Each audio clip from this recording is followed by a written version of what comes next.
हमारा जितना defence procurement रहा, स्पेशली S-400, बहुत यूज़फुल रहा उस चीज़ को लेके। I am generally very skeptical about the S-400 as an anti-missile system, not as an anti-aircraft system. कि मिलिट्री विजय जो हुआ था वो पूरा का पूरा हमारा हुआ। क्या हमारे प्लेन बर्बाद हुए? हाँ। बट क्या हमारा कोई भी इंस्टॉलेशन, देखिए प्लेन वॉर में डिस्ट्रक्शन होता है, you understand, there is no war in which you don't lose. You can't say we lost the 1971 war because 3000 soldiers were killed. देखिए आर्मी के नजर में आसिम मुनीर एकदम घटिया है, खुद उसी के आर्मी के नजर से, क्योंकि उनको इतनी बुरी तरह से ये हुआ। इजराइल और ईरान में जो अभी हुआ था, आपको कोई डाउट है कि इसमें ईरान हारा और बुरी तरह से हारा? नहीं। क्यों? जब भी आप पढ़ेंगे ना ये न्यूज़पेपर में, America is agreed to transfer crystal blade technology, bullshit. ये ग्लोबल अलायंसेस जो हो रहे हैं, अभी रिसेंटली जो देखा है वो बहुत एंटी इंडिया लग रहे हैं। यूएस के साथ तो अपना for the lack of a better word पंगा चल ही रहा था, साथ साथ ये सऊदी पाकिस्तान को सपोर्ट कर रहे हैं। तुर्कों को भी कितने अच्छी तरह से उल्लू का पट्टा बना के रखा है टर्की ने। पर और ये जो सब उसके बारे में जो विधवा विलाप कर रहे हैं, उनसे जाके पूछिए, आपके चैनल और आपके न्यूज़पेपर के ही लोग उस प्रेस कॉन्फ्रेंस में थे, तो आपको खुद अपने पद से इस्तीफा दे देना चाहिए ना भाई। वो अपने एम्बेसी में क्या करे, वो मोदी कंट्रोल करेगा क्या? No sense of personal responsibility, ये सब ढोंगी है। देखिए तालिबान हमारा दोस्त है, अफगान हमारे दोस्त हैं। तालिबान एक बहुत ही आदर्शवादी, सेक्युलर, धर्मनिरपेक्ष ऑर्गेनाइजेशन है।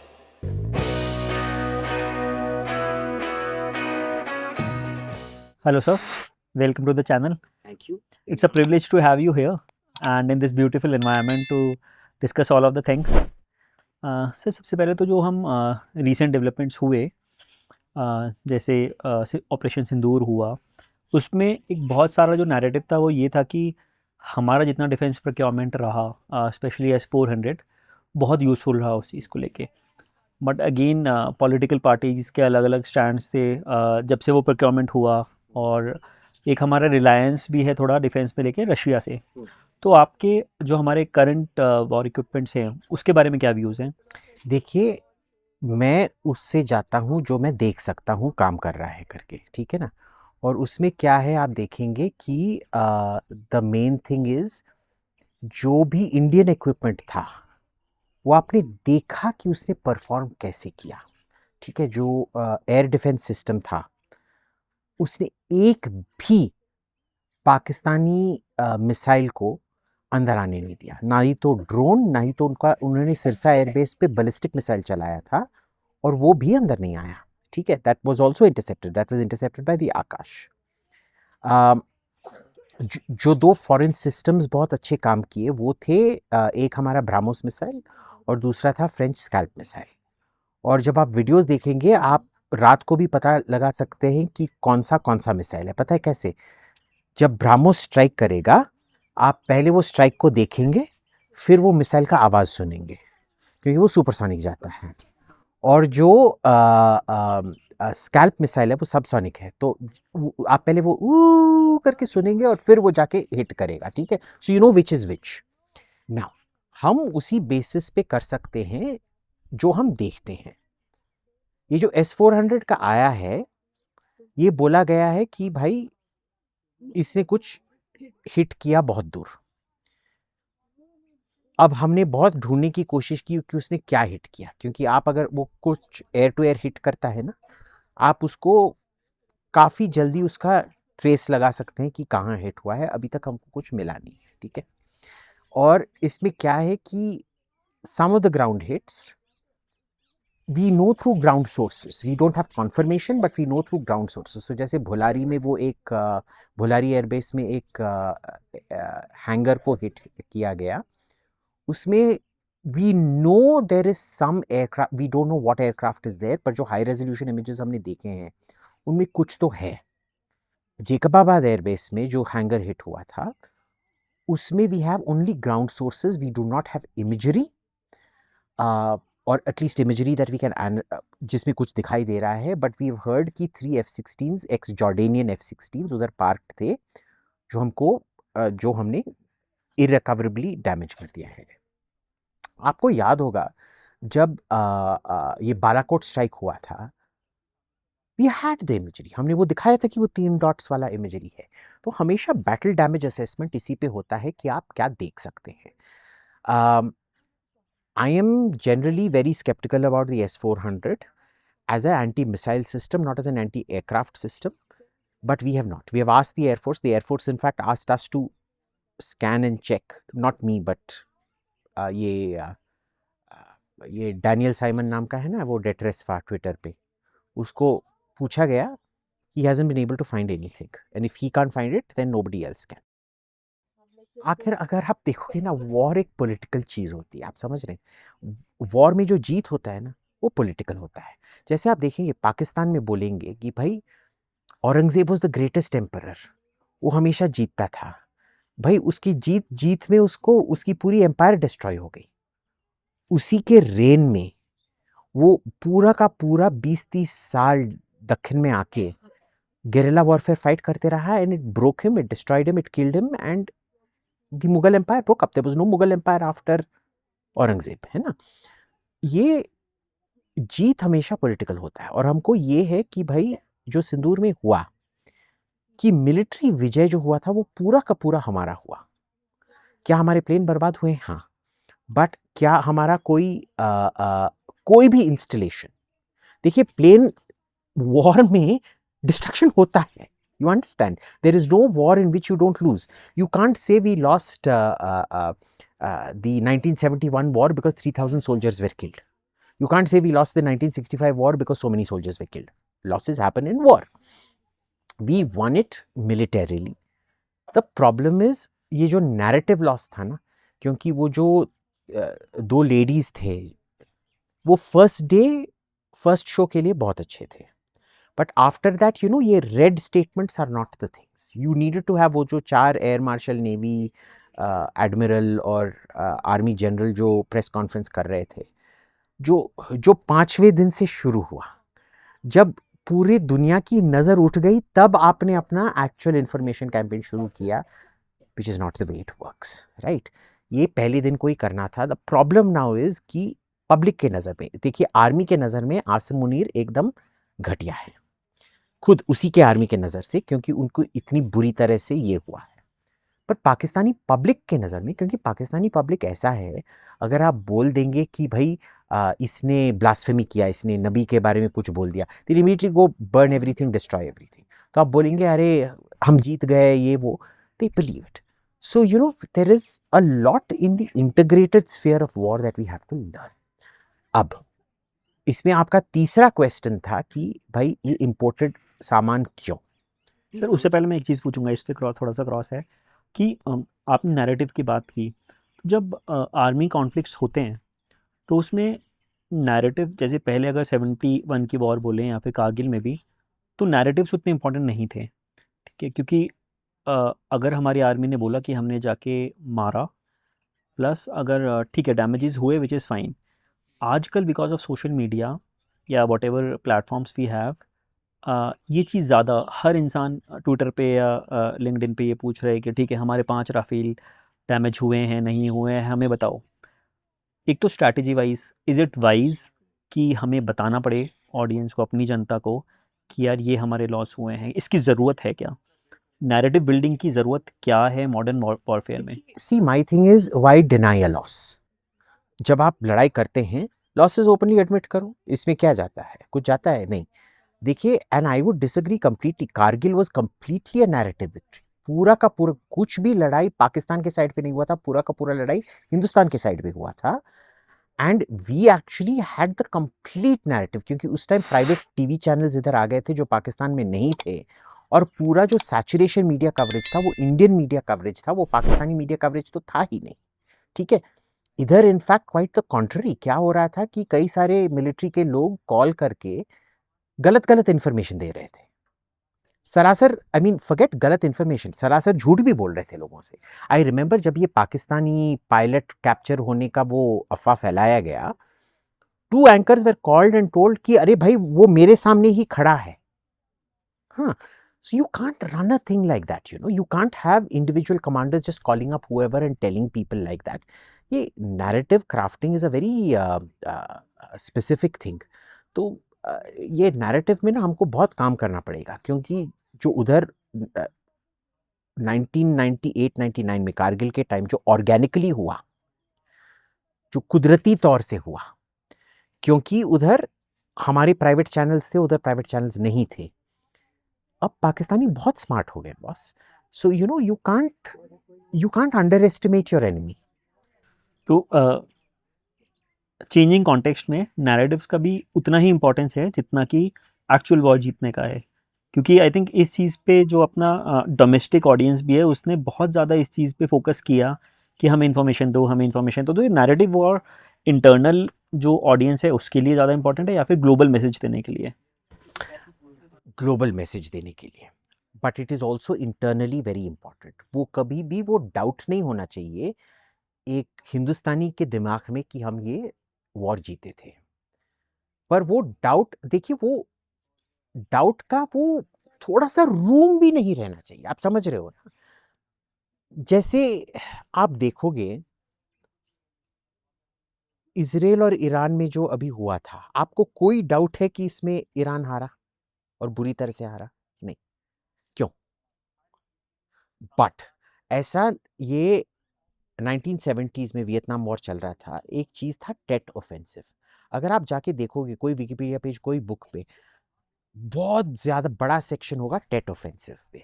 वो टेट ऑफेंसिव में क्या हुआ था कि नॉर्थ वियतनाम के जो साउथ वियतनामीज कोलैबोरेटर्स थे उनको वियतकॉन्ग कहा जाता था, और वो नॉर्थ वियतनामीज के लिए बहुत प्रॉब्लमैटिक थे।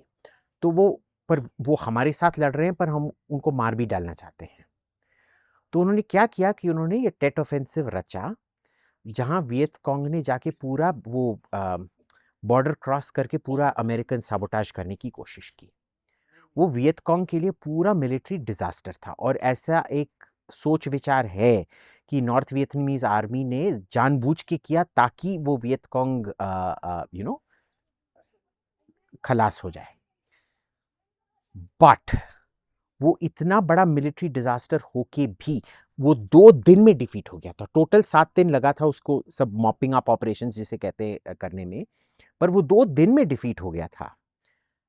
बट क्योंकि आप नैरेटिव को कंट्रोल नहीं कर पाए कि इन्होंने आके इतना बड़ा आप पे एक आक्रमण किया है और आप जानते भी नहीं थे कि होने वाला है, अमेरिका में जो पूरा पॉलिटिकल विल था ना, उस हफ्ते इवेपोरेट हो गया। तो वो बाजीगर में एक लाइन है ना, जो हार के भी जीता है उसे जो हार कर भी जीतता है उसे कहते हैं Baazigar. That is the thing.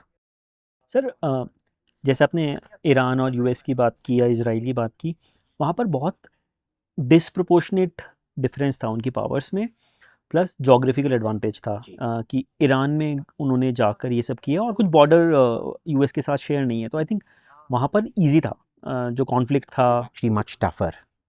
Israel Israel के पास जो है एयरक्राफ्ट कैरियर्स नहीं है, जहां वो जाके पास में जाके अमेरिका तो 500 किलोमीटर बाहर ही आपके वो एयरक्राफ्ट कैरियर ले आता है। They had to go between 1700 to 2700 kilometers. It was an extraordinarily tough operation. That is like us going and bombing Kazakhstan. ठीक है, so it was much tougher, much tougher. और I think अगर पाकिस्तान और India के भी strength की बात करें, क्योंकि पाकिस्तान को काफ़ी सारा जो वेपन्स है, अभी एक रीसेंट न्यूज़ भी आई थी जो कि यूएस ने थोड़ा उसको डिसरिगार्ड किया कि नई मिसाइल्स आ रही हैं और नए नए वेपन्स उनको मिल रहे हैं, प्लस एक बॉनहोमी भी अभी डेवलप हो रही है यूएस और पाकिस्तान की। वहाँ पर इंडिया कहाँ स्टैंड करता है? देखिए, रिवर्सेस इंटरनेशनल रिलेशंस में ना ये जो उलट पलट होते रहते हैं, उसका आप सिचुएशन कैसे अच्छा बनाते हैं, आपका डिप्लोमेटिक स्किल उसी पे निर्भर करता है। आप अमेरिका की तरह नहीं है जहां आप जाके 5 एयरक्राफ्ट कैरियर खड़ी कर दो, उनको धमकी दे दो और वो फिर मान जाते हैं ना। तो वी हैव टू रिएक्ट। हम फंडामेंटली एक किस्म से रिएक्टिव पॉलिसी ही चला सकते हैं अपने नेशनल पावर के दृष्टिकोण के अंदर। अब देखिए, जब यूक्रेन हुआ हमारे लिए अच्छा नहीं था, क्योंकि सब कंट्रीज हमारे प्रेशर डाल रही थी कि आप क्यों रशिया पे सैंक्शंस नहीं लगा रहे हो, ये नहीं लगा रहे हो, और वो हमारे पे जून जुलाई तक, फरवरी में इन्वेजन शुरू हुआ, जुलाई तक आपको विश्वास नहीं होगा किस किस किस्म का प्रेशर और धमकी हमको प्राइवेट में दिया गया। पर उसका अच्छा नतीजा निकला कि हमको रूस से बहुत ही सस्ता, मार्केट प्राइस से भी सस्ता तेल मिलना शुरू हुआ, और फिर उन वही देश जो हमारे पे प्रेशर लगा रहे थे, उन्होंने फिर बोलना शुरू कर दिया, अच्छा भाई हाँ तू थोड़ा सही तूने किया, थैंक यू वेरी मच, कि हमारे दाम, पेट्रोल के दाम नहीं बढ़े। ठीक है, सो ये ना, आप आखिर जब आप रास्ते पे गाड़ी चला रहे हैं, आप बस उतना ही ध्यान दे सकते हैं अपनी गाड़ी का, ठीक है ना। वो दूसरा ड्राइवर जो ऑपोजिट लेन से आ रहा है, वो क्या पी के चला रहा है या गांजा फूंक के चला रहा है, या माइक्रो स्लीप कर कर के चला रहा है, ये आप कंट्रोल नहीं कर सकते हैं। आपकी बस अटेंशन हमेशा रोड पे होनी चाहिए, ताकि जब वो लेन बदल के या कोई क्रैश होके जब वो आपके लेन में आ जाए, आप उसको अवॉइड कर सको, बस that is all you can realistically do.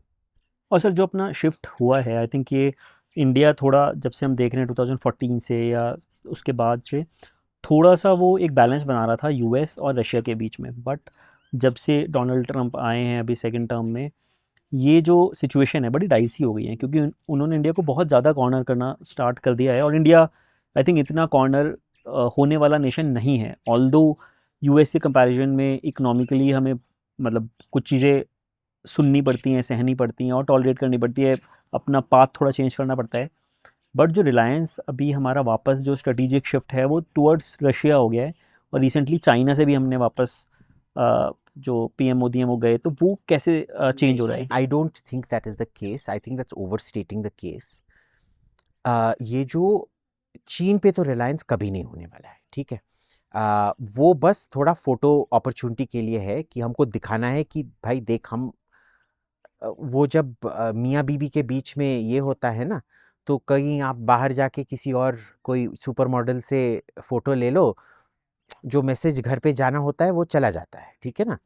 तो चीन का वो था। रूस से हमारा रिश्ता अलग है, कि वो हमको वीटो ऑन डिमांड देते हैं। और जो दूसरी बात है, जो उधर वो हमारा न्यूक्लियर सबमरीन का है, उनका काफ़ी सारा उसमें सहयोग रहा है। हमारा मिसाइल प्रोग्राम में इनिशियली सहयोग रहा था, अब हम काफ़ी ये हो गए हैं, ठीक है। अब इसमें प्रॉब्लम आता है कि प्रश्न जो हमको पूछना है, हम क्यों अभी तक इन पे रिलायंट हैं? क्यों स्वीडन नाम का एक देश है, जो हमारा से 1/10वां डिफेंस पे खर्च करता है, वो कैसे खुद अपना जहाज बना सकता है, खुद अपने वेपन्स डेवलप कर सकता है, खुद अपना फाइटर बनाता है? क्यों? ठीक है। और इसमें क्या है, देखिए आपको समझना है, हिंदुस्तान में ये सरकार को कभी भी समझ में नहीं आया है कि ये पूरा इंडस्ट्रियल पॉलिसी, ये बस डिफेंस में नहीं है। आपका डिफेंस इंडस्ट्री जो है, उसका लिंकेज प्राइवेट इंडस्ट्री से भी है। आप तब तक वर्ल्ड क्लास शिपिंग नहीं बना पाओगे, जब तक आप वर्ल्ड क्लास कमर्शियल शिपिंग नहीं बनाओगे, ठीक है। सिंपल। जैसे आप देखोगे हिंदुस्तान में, हम अभी तक टैंक का इंजन क्यों नहीं बना पाए? उसमें आसान सी बात है, इन हिंदुस्तान में इंजन के स्ट्रेंथ और कैपेसिटी पर टैक्स लगाया जाता है, ठीक है। नंबर वन, इसमें आप देखिए कितना लिंक्ड है। तो कोई भी इंसेंटिव नहीं है पावरफुल इंजन का गाड़ी में डालने के लिए, ठीक है। ट्रक को भी कैपेसिटी से ये किया जाता है, तो एवरीथिंग इन इंडिया थोड़ा अंडर पावर्ड ही रहता है, ठीक है। Number one. अब आप एक मिलिट्री मैन, अब आप मैन्युफैक्चर हो, आपको बोला गया है कि भाई आप एक टैंक के लिए इंजन मैन्युफैक्चर करो, मैक्सिमम आप 2000-3000 टैंक मैन्युफैक्चर करेंगे अपने देश के लिए। 3000 से आपका कैसे ब्रेक इवन होगा? ठीक है। इसका एक कमर्शियल मार्केट से ही आपको सबसे ज्यादा वो आ, आ, आ, क्या कहते हैं वो इनकम आएगा, ठीक है। और 3000 बॉस, महीने में 20-30 हजार सुजुकी के गाड़ी, 2 लाख सुजुकी की गाड़ियां बिकती हैं महीने में। और आप 3000 के लिए उनको नया प्रोजेक्ट दिलवाओगे? जो उनकी गाड़ी फेल हो चुकी है सुजुकी की जिम्नी, वो भी भाई महीने में 2-3 हजार बिक जाते हैं, ठीक है। और आप बोल रहे हो कि इस पे, इसके प्रॉफिट पे आप एक इंजन बनाओगे? Number one. दूसरा, अगर आपने इतना पावरफुल इंजन लगाया एक गाड़ी पे, कमर्शियल मार्केट के लिए आपने वो खोल दिया, आप मेरे को बताइए आप कहां पे वो कमर्शियल इंजन एक गाड़ी में, उस गाड़ी को कहां चला सकते हैं? दिल्ली मुंबई हाईवे में जो जयपुर तक कभी बना, जयपुर से थोड़ा आगे बना है, उधर भी आपका 120-130 का रोड लिमिट है। Why is it that Germans make the engines, best tank engines? क्योंकि उधर आप ऑटोबान पे या ऑटो स्ट्राडाले पे या फ्रेंच हाईवेज पे ऑटोबान पे तो आप 240 200, there is no speed limit, that power require होता है। अगर आपने जर्मन गाड़ी खरीदी होगी और जापानी गाड़ी खरीदी होगी, बहुत बड़ा डिफरेंस है। वो जापानी गाड़ी 190 से लेकर से 110 तक आपको 26 किलोमीटर पर लीटर देगा, ठीक है। उसके ऊपर 8-9 किलोमीटर से भी कम देगा, शायद 5 देगा अगर आप 120 130 पे चला रहे हो। जर्मन और जो यूरोपियन कार्स हैं वो आपको 50 पे भी 12 का माइलेज देगा, 240 पे भी 12 का माइलेज देगा। देखिए different different philosophies to approach, ये बहुत अलग अलग चीजें हैं। और जापान में भी the trucks are not under powered. Germany, America में आप बोलोगे भाई 50 miles per hour is the maximum, उधर miles per hour I think that's about 110। So देखिए इसमें इकोनॉमीज ऑफ स्केल की बात आती है। अगर आप अलाउ भी करेंगे तो आपकी रोड्स की बात आती है, एवरीथिंग इज इंटरकनेक्टेड, तो आप नहीं कर पा रहे। इसीलिए सबमरीन्स, देखिए कोरिया ने एक बार सबमरीन खरीदा जर्मनी से और उसके बाद वो खुद अपना सबमरीन प्रोड्यूस करना शुरू कर दिया, ठीक है। उन्होंने एक बार फ्रांस से रिएक्टर खरीदा और उसके बाद खुद अपना रिएक्टर प्रोड्यूस करना शुरू कर दिया। अब तक मेरे जिंदगी में, जब मैं पैदा हुआ था, हम रूस से तभी भी फॉक्सट्रॉट क्लास सबमरीन खरीद रहे थे। उसके बाद हमने जर्मनी से टाइप 1500 सबमरीन खरीदा, वो हिंदुस्तान में ही बना था और वो एडवांस्ड वाला बना था जो आईकेएल रेस्क्यू स्फीयर है। उसमें एक स्फीयर है, जब अगर वो सबमरीन पे कुछ डूबने का ये होता है, सेलर्स उसमें चले जाते हैं, वो सबमरीन से डिटैच होके ऊपर आ जाता है, ठीक है। उसके साथ आपने बनाया था, उसमें पूरा लेज़र वेल्डिंग का ट्रेनिंग हुआ था हमारे शिपयार्ड को, जहां आप बिना देखे, आप बाहर से उसको देख रहे हैं, वो अंदर से आप बिना इनविजिबल ये वेल्डिंग कर रहे हैं। उसके बाद आपने किलो क्लास खरीदा, क्यों? क्योंकि वो कोई टाइप 1500 का वो भ्रष्टाचार का वो लग गया था, तो जो स्किल्स आपने बिल्ड करके रखे थे वो भी चला गया। किलो तो आपने फुल बनाया, आपने उधर से लिया, रूस से, और आपने अपने खुद के शिपयार्ड्स को जो स्किल्स आए थे वो सब चले गए उन सालों में। फिर आपने स्कॉर्पियन खरीदा, ठीक है, वो तो इधर ही बने थे, पर उसका भी आपने टेक्नोलॉजी अब्जॉर्ब नहीं किया। अब आपने एक और इंटरनेशनल ये टेंडर लगाया है, project 75 I think it is, उसके लिए। भाई ऐसे तो चलता नहीं है ना, you have to have an integrated approach to this. Contract में लिखना होना चाहिए कि ये सब ये आएंगे, बट वो अगर आप टेक्नोलॉजी भी लेंगे, उसका you have to keep it market competitive boss. वो बिना मार्केट कॉम्पिटिटिव के ने आप चला नहीं पाओगे। So there are lots of problems. और इसमें आप अभी तक हमारा डिफेंस प्रोक्योरमेंट पॉलिसी, डीपीपी जिसे कहते हैं, अभी तक क्या 8 9 10, I have lost count of how many times it has change. क्योंकि हमारा मानना है कि अगर जो इंसान जो प्रोक्योरमेंट चला रहा है डिफेंस मिनिस्ट्री में वो घटिया है, पॉलिसी बहुत अच्छा हो सकता है, जितना भी पॉलिसी अच्छा है ना, अगर वो बंदा चला रहा है, उसका ट्रेनिंग नहीं है या उसका समझ नहीं है, बेस्ट पॉलिसी बर्बाद हो जाएगा आपका। We don't invest in human beings, we invest in buildings, we invest in documents, we don't invest in human beings. And से प्रोक्योरमेंट की आपने बात की, जैसे प्रोक्योरमेंट में एक प्रॉब्लम ये है ग्लोबली कि कोई भी कंट्री अपना जो टॉप एंड की टेक्नोलॉजी है, be it US, be it France, Rafale हम बोल रहे हैं यहाँ पे बन रहे हैं कुछ, कोई भी जो उसका क्या बोलते हैं most critical part of technology है वो ट्रांसफ़र नहीं करता है। अगर हमारे पास फाइटर जेट्स भी बन रहे हैं तो उसके इंजन्स हमें मंगाने ही पड़ रहे हैं। इस केस में जो टेक्नोलॉजी अगर ट्रांसफ़र फुल नहीं होती है, अगर जैसे हमने सबमरीन की भी बात की, सबमरीन में भी there are some of the things जो कि इंडिया में कोशिश कर रहे हैं बट अभी तक नहीं बन पाई है। सबमरीन के इंजन्स हो गए और अलग अलग आई थिंक टेक्निकल एस्पेक्ट्स हैं उसके। तो इस केस में एक गैप आ जाता है क्योंकि ये टेक्नोलॉजी अगर हम ग्रीनफील्ड तरह से इंडिया में डेवलप करें, it's going to take a lot of resources plus technical skills, बहुत सारी चीज़ें अगेन आपने बोला इकोसिस्टम में उसको डेवलप करना पड़ेगा। एक जो जेट इंजन्स हैं वो भी बहुत ही लिमिटेड कंट्रीज़ बना पाती हैं, तो ये जो गैप रह जाएगा कि हम प्रोक्योर कर रहे हैं तो हमें लेटेस्ट नहीं मिल रहा है या फिर बहुत कॉस्टली मिल रहा है और हम डेवलप कर नहीं पा रहे हैं, तो इसका जो एक ब्रिज है वो कैसे बनेगा? देखिए that is where I said you invest in human beings. ये टेक्नोलॉजी होता क्या है भाई, ये क्या मशीन से machine, it is not as simple as उधर एक यूएसबी स्टिक पे लगा के आपको यूएसबी स्टिक पे डाल दिया। उसको समझ के उसका ट्रेनिंग लगता है बनाने में, ठीक है। आप इंसानों पे इन्वेस्ट करने के लिए तैयार नहीं हो बस, तो कैसे बनेगा? ठीक है, नंबर वन। दूसरा, मोस्ट ऑफ दिस टेक्नोलॉजी ये प्राइवेट टेक्नोलॉजी होता है। आप जितना भी दोस्त होंगे उस देश से, देखिए अमेरिका साफ साफ बोल देगा कि प्राइवेट भी अगर आपको टेक्नोलॉजी ट्रांसफर करना है, for example crystal blade for engines, they are very clear they will not allow it to transfer, क्योंकि देखिए हम दोनों के बीच में जो पॉलिटिकल ट्रस्ट है वो नहीं है, तो हम आपको करने नहीं देंगे। तो जब भी आप पढ़ेंगे ना ये न्यूज़पेपर में America is agreed to transfer crystal blade technology, bullshit. We have been told in no uncertain terms कि जब तक वो पॉलिटिकल ट्रस्ट नहीं बनता है, जब तक हमारी दो फॉरेन पॉलिसी एकजुट नहीं हो जाते, तब तक ये आपको मिलने ही वाला नहीं, ठीक है। पर इसको छोड़ के प्राइवेट फर्म्स का अपना होता है, अमेरिका बोल देगा हाँ भाई हम टेक्नोलॉजी ट्रांसफर कर, हमारा नो ऑब्जेक्शन है, आपको उससे जाके लेना पड़ेगा। उधर जो प्राइवेट प्लेयर के प्रोटेक्शन है ना वो बहुत ज्यादा है, you can't, court can overrule the government on it. अब आपको एक बिजनेस केस बनाना है, जैसे आप जाके फिर रोल्स रॉयस से बात कीजिए कि भाई देखो हम क्या करेंगे, आप एक सब्सिडरी बना दो रोल्स रॉयस इंडिया, पहले उसमें 20% जो टॉप मैनेजमेंट होंगे वो गोरे लोग होंगे, बाकी के 80% हमारे लोकल लोग होंगे। पर उसमें क्या होना चाहिए, जो भी हिंदुस्तान में फाइटर एयरक्राफ्ट बनेगा या खरीदा जाएगा उसमें आप ही का इंजन लगाया जाएगा अगले अगले 25 टू 30 ईयर्स तक, ठीक है, नंबर वन। दूसरा, 10 साल के अंदर पूरा का पूरा मैनेजमेंट ब्राउन मैनेजमेंट, यानी कि गोरे लोग नहीं होने चाहिए, भूरे लोग होने चाहिए हमारी तरह।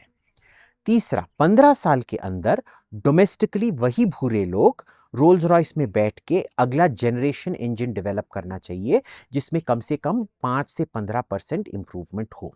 और ये हम बस इसी की बात नहीं कर रहे हैं, इसका जो कोर होगा, क्योंकि this is where military engine are tougher, क्योंकि मिलिट्री इंजन को आप सिविल में नहीं डाल सकते। जो मिलिट्री इंजन आपने देखा होगा वो लंबा सा पतला सा होता है, पर जो आप बोइंग 777 या 787 या एयरबस A350 या में देखेंगे, इट इज़ अ चौड़ा इंजन। पता है क्यों? क्योंकि वो जो बीच का जो रॉड है ना, वो एक्चुअली में वो पतला मिलिट्री इंजन है, बट वो आगे का जो टरबाइन है उसको चलाता है और सबसे ज़्यादा थ्रस्ट उसमें से आता है। पर वो आप मिलिट्री मिलिट्री प्लेन में नहीं डाल सकते, नहीं तो फिर आपका मिलिट्री प्लेन बहुत मोटा हो जाएगा, ठीक है। तो military engine art very fuel efficient here because of the external thing, वो फ्यूल एफिशिएंट बन जाते हैं।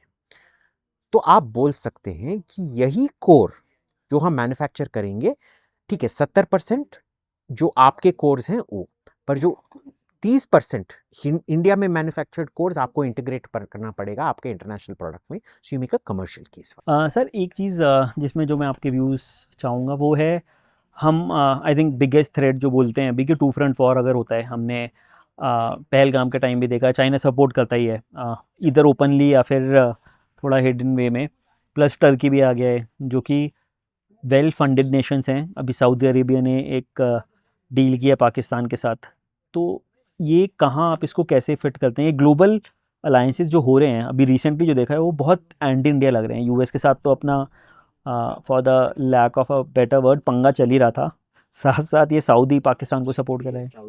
देखिए सऊदी का जो डील है that is purely for Yemen, and उधर भी डील आप समझ लीजिए, the Saudis don't want to fight in Yemen. जब आप एक सऊदी खानदान में पैदा होते हो, आपको बस पैदा होने के लिए पैसा मिलता है, आपका पूरा स्कूल सब कुछ ये मिलता है, आपको ज़बरदस्ती काम भी मिलता है, जो आप बस काम पे जाओ, मुंह दिखाओ, वो नाम के वास्ते एक सऊदी पार्टिसिपेशन होना पड़ता है उस काम पे। सब काम इंडियन लोग ही करते हैं, बट वो सऊदी मैनेजर एक बैठा रहता है, एट्सेट्रा एट्सेट्रा, ठीक है ना। सो दिस इज़ बिकॉज वो लोग जाके अपने बच्चों को सऊदी में मरना नहीं चाहते हैं, सो पाकिस्तानियों को मर्सनरी की तरह यूज़ करेंगे, ठीक है। Second, you remember a deal is very easy to, बहुत आसान होता है उसको ना फुलफिल करने का। कतर का एक्चुअल अलायंस है अमेरिका के साथ, इसराइल का नहीं है। पर जब इसराइल ने कतर पे हमला किया था, क्या अमेरिका ने बोला था नहीं तुमने हमारी ट्रीटी, और वो ट्रीटी नेटो से ट्रीटी से भी ज़्यादा स्ट्रांग है, पता है आपको, ऑटोमेटिसिटी है उसमें, you don't have to invoke article 5। कुछ किया अमेरिका ने इसराइल को नहीं। सो यू कैन, ये आप कोई भी डील से आप निकल सकते हैं, ठीक है ना। सो इसको मैं ये ज़्यादा नहीं मानता हूँ। टर्की का जो रिश्ता पाकिस्तान से है वो नया नहीं है, वो पिछले 70 साल से चल रहा है, क्योंकि टर्की में लोग मानते हैं कि ये जो खिलाफत मूवमेंट जो गांधी ने शुरू किया था, ये एक्चुअली पाकिस्तानियों ने शुरू किया था, और वो खलीफा के लिए नहीं था, वो वो ऑटोमन वो जो टर्किश रिपब्लिक आया था ना, उसके लिए था। तो तुर्कों को भी कितने अच्छी तरह से उल्लू का पट्टा बना के रखा है टर्की ने, पर तुर्क उल्लू के पट्टे नहीं है, वो समझते हैं अच्छी तरह से। उनके लिए एक किस्म का यूजफुल फिक्शन बन गया है कि पाकिस्तान ने हमको सपोर्ट किया था जब हम अपने वर्ल्ड वॉर वन के बाद जब हम आज़ादी खो चुके थे, पार्टीशन जोन बन गया था ना, फ्रांस ब्रिटेन इसको पार्टीशन करना चाहते थे। तो वो क्या है कि उस टाइम पे एक ब्रिटिश डिप्लोमेट थे सर ओलाफ कारो, उन्होंने एक बुक लिखा था वेल्स ऑफ पावर, और उसमें मिडल ईस्ट की डिफेंस करने के लिए उन्होंने बोला था ये 3 कंट्रियां हैं जो हमारे फ्रंट लाइन कठपुतले बनेंगे रूस के खिलाफ। एक होगा तुर्की, एक होगा ईरान, और तीसरा होगा पाकिस्तान। इसमें अजीब बात क्या था कि पाकिस्तान का रूस के साथ कोई बॉर्डर नहीं था, अफगानिस्तान के साथ था, but he included Pakistan in it. तो इसी के वजह से सेंटो नाम का एक ऑर्गेनाइजेशन बना था, जो कोई अब बात नहीं करता है, बट जैसे नेटो था ना, वो एशिया में सेंटो नाम का था। सीटो was in south east Asia, so NATO सीटो सेंटो बना था, और उसके वजह से इनका कोऑपरेशन बहुत तगड़ा है। और उन्होंने इन्वेंट किया कि खिलाफत मूवमेंट एक्चुअली मोहम्मद अली जिन्ना और मुस्लिम लीग ने शुरू किया था, ऑटोमन ये टर्किश रिपब्लिक को हाँ ठीक है, so this is also nothing new. पर आपको ये पूछना है कि भाई अगर अमेरिका ने टर्की को इंडिपेंडेंट कर दिया है in terms of defence production, Korea को इंडिपेंडेंट कर दिया है in terms of defence production, Japan जो उसका दुश्मन था उसको इंडिपेंडेंट कर दिया in terms of defence production, Germany जो उसका दुश्मन था उसको इंडिया को बस ये आर्म्स लॉबी जो अमेरिका ये करता है वो करता है, उन्होंने आपको, because see India is not like Germany, India is not like, भाई अपनी औकात तो देख ले पहले, ठीक है। So you know these are all stupid arguments that keep coming out.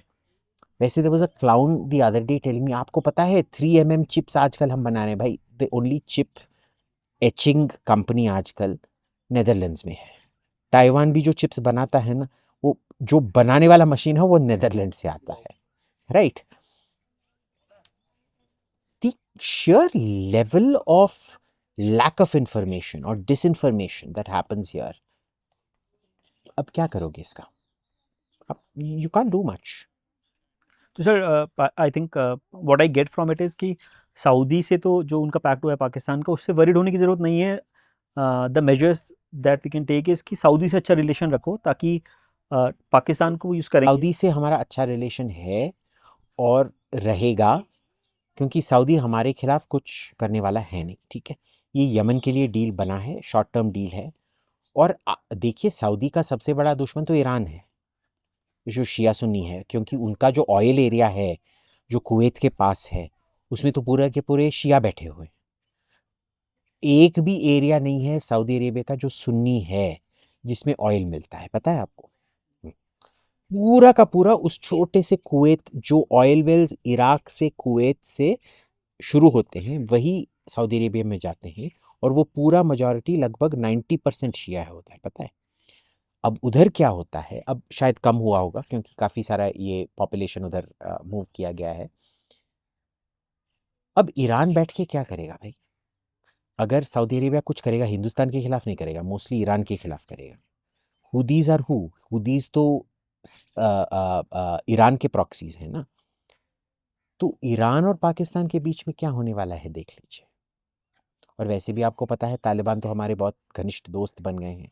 जैसे मैं हमेशा बोलता हूँ, वो बहुत ही सेक्युलर, आदर्शवादी, नारीवादी और प्रोग्रेसिव को क्या कहते हैं हिंदी में? बेसिकली अगर कविता कृष्णमूर्ति जो सीपीआईएम की लीडर हैं, अगर उन्होंने दाढ़ी बना के अपना एक पगड़ी लगा दिया, वो तालिबान वो कविता कृष्णमूर्ति प्लस दाढ़ी। सो इनफैक्ट कल एक न्यूज़ आई थी कि जो अभी तालिबान का मिनिस्टर ने विजिट किया है, उनके प्रेस कॉन्फ्रेंस में एक भी लेडी नहीं थी। तो इस चीज़ पे भी आई थिंक वही था कि हमारी जो प्रॉक्सिमिटी है, आई डोंट नो कि ये आउट ऑफ कंपल्शन हमें करनी पड़ रही है या जो भी है। नहीं, देखिए जो अफ़गान एम्बेसी है, वो अफ़गानिस्तान की धरती है, आप समझ रहे हैं? उधर इंडियन लॉ अप्लाई नहीं होता है। और ये जो सब उसके बारे में जो विधवा विलाप कर रहे हैं, उनसे जाके पूछिए, आपके चैनल और आपके न्यूज़पेपर के ही लोग उस प्रेस कॉन्फ्रेंस में थे, तो आपको खुद अपने पद से इस्तीफ़ा दे देना चाहिए ना। भाई वो अपने एम्बेसी में क्या करे, वो मोदी कंट्रोल करेगा क्या? तुम खुद कंट्रोल नहीं कर पाते हो कि तुम्हारा टीवी चैनल और तुम्हारा न्यूज़पेपर क्या कर रहा है, तो अच्छी बात ये है कि आप ही इस्तीफ़ा दे दें। वो नहीं करेंगे। भाई मेरा अभी दिन में आज मैं 5 बार शौच कर चुका हूँ और मेरा हेमरॉइड निकला पड़ा है। इसका बस एक ही, ये मैंने जो खाया था उसके वजह से नहीं है, ये मोदी ने करवाया है, पता है आपको? No sense of personal responsibility, ये सब ढोंगी हैं, 2 कौड़ी के रास्ते में नाचने वाले ढोंगी हैं जो अभी ये कर रहे हैं। देखिए तालिबान हमारा दोस्त है, अफ़गान हमारे दोस्त हैं। तालिबान एक बहुत ही आदर्शवादी, सेक्युलर, धर्मनिरपेक्ष, प्रोग्रेसिव, सेक्युलर ऑर्गेनाइजेशन है। और मैं अफ़गानिस्तान जा चुका हूँ। मैं जाके उनके साथ घुल मिल के एक पूरे महीने के लिए बात करके उनके साथ गांजा फूक के आ चुका हूँ। आप अफ़गानिस्तान गए? इनमें से इन सब जो ये कर रहे हैं वो गए हैं? जाके जाओ ना, इतना हिम्मत है तो अफ़गानिस्तान में जाके थोड़ा ये करो, बिकनी में नाच करो। यही लोग बोलते हैं oh America is interfering in Indian internal policy. भाई उनके एम्बेसी में जो होता है वो उनका इंटरनल पॉलिसी है, आप समझ रहे हैं ना? हाँ। और सर टू फ्रंट वॉर में जैसे अगर होती है इन अ कंटिन्यूएशन, तो हम हमारे जो अलाइज होंगे, क्या हम अफ़गानिस्तान को अपना अलाई बना सकते हैं या फिर अपने आसपास भाई देखो अब तक आ, भारत क्या 70 से थोड़ा ज्यादा 75 ईयर्स इंडिपेंडेंट हुआ है। अफगानिस्तान एक 99.99% मुस्लिम देश है, ठीक है? और 99.99% मुस्लिम देश होने के बावजूद पिछले 70 साल में वो 2 साल जब तालिबान ने टेक ओवर किया, 2-3 साल, सो 96, 97, 98, मे बी 4-5, 2001 में गिरा था। उन कई सालों के सिवाय वो हमारा एलाई बन चुका है, हमेशा से हिंदुस्तान को सपोर्ट करते आया है, काफी घनिष्ठ सपोर्ट करते आया है। तो भाई हमारा अच्छा फॉरेन पॉलिसी है ना, you can make a country like that your friend, it's a good thing. So ये कंटिन्यू हो रहा है, ये हमेशा से इंडियन फॉरेन पॉलिसी रहा है और अभी भी रहेगा। ये देखिए, ये भी जो लोग बोल रहे हैं ना, not a single woman allowed and this and that, ये कभी बात नहीं करते थे जब ये लोग सऊदी अरेबिया जाते थे और सऊदी में फुल पर्दा लगाना पड़ता था, याद है आपको? हाँ, तब तो कुछ नहीं होता था। जब सऊदी राजा इधर आते थे और कोई भी औरत नहीं होती थी डेलीगेशन में, कुछ नहीं होता, तब ये कुछ नहीं करते थे। इनका सेलेक्टिव है। देखिए ये पाकिस्तान के कठपुतले हैं, जो भी पाकिस्तान इनको टॉकिंग पॉइंट्स देता है ना, वो यही करते रहते हैं। और पाकिस्तान का इसमें क्या है कि ये ऐसे लोग हैं कि इन पे थोड़ी फूटी कौड़ी भी फेंकना नहीं चाहिए, बस बोल दो उनको हाँ हाँ हाँ हाँ हाँ हाँ हाँ हाँ। ये जो लोग भक्त भक्त, देखिए ये जो टर्म है ना भक्त, ये प्रोजेक्शन होता है। आप जो खुद हो ना वो बाकी लोगों को कहलाना चाहते हो। तो ये ऐसे हैं कि पाकिस्तानी एम्बेसी बुला के बोलेगा देखिए ये क्या हो रहा है, ये देखिए लड़कियों को कैसे ट्रीट कर रहे हैं, हाँ हाँ देखो देखो देखो लड़कियों को कैसे ट्रीट कर रहे हैं, ओए ओए ओए ओए ओए, विधवा विलाप शुरू हो जाता है। छोड़ो यार, ये 2 कौड़ी के लोग हैं, ये इररेलेवेंट हैं। आधे से ज़्यादा जो ये कर रहे थे उनका कोई काम नहीं है। जो 2-3 सबसे प्रोमिनेंट थे उसमें से उनको तो अपने काम से निकाल दिया गया है भाई। वो फ्रीलांसर हैं, बोलते हैं editor at large. Editor at large क्या होता है? छोड़ा। Thanks a lot sir. I think बहुत सारी चीज़ें अच्छी अच्छी इंटरेस्टिंग चीज़ें मिली। आई थिंक हर चीज़ के डेप्थ में we would like to contact you ताकि हम और डेप्थ में आपसे डिस्कशन करें। But I think finally before on a closing note मैं यही पूछूंगा कि इवॉल्विंग जियो पॉलिटिक्स को लेके इंडिया का आपके अकॉर्डिंग क्या स्टैंड रहना चाहिए इन टर्म्स ऑफ अलाइज या in terms of how we tackle all these changes globally? देखिए, सबसे पहली चीज़ तो ये है कि आपको इंडस्ट्रियल फ्रेमवर्क आपका ठीक करना पड़ेगा। जब तक आपका अभी क्या 43% आपका जो पॉपुलेशन है वो एग्रीकल्चर पे निर्भर है। जब तक वो 10% पे नहीं जाएगा और 50% से ज़्यादा इंडस्ट्री पे निर्भर नहीं होगा, तब तक आप ना ये भूल ही जाओ कुछ, तब तक आप बस रिएक्ट करते रहोगे। ठीक है? अभी आपके गाड़ी खरीदने की औकात है, रोड खरीदने की औकात नहीं है। जब आप अंबानी अदानी बन के रोड खरीदने की औकात रखोगे ना, तभी आप अपना जो पाथ है आप खुद बना पाएंगे। पर इधर रोड बिल्ड करने की कोई सोचता नहीं है, सब गाड़ी खरीदने की सोचते हैं। अब क्या करेंगे? ठीक है सर, थैंक यू अगेन, बहुत मज़ा आया आपसे बात करके, and thanks a lot for giving your time.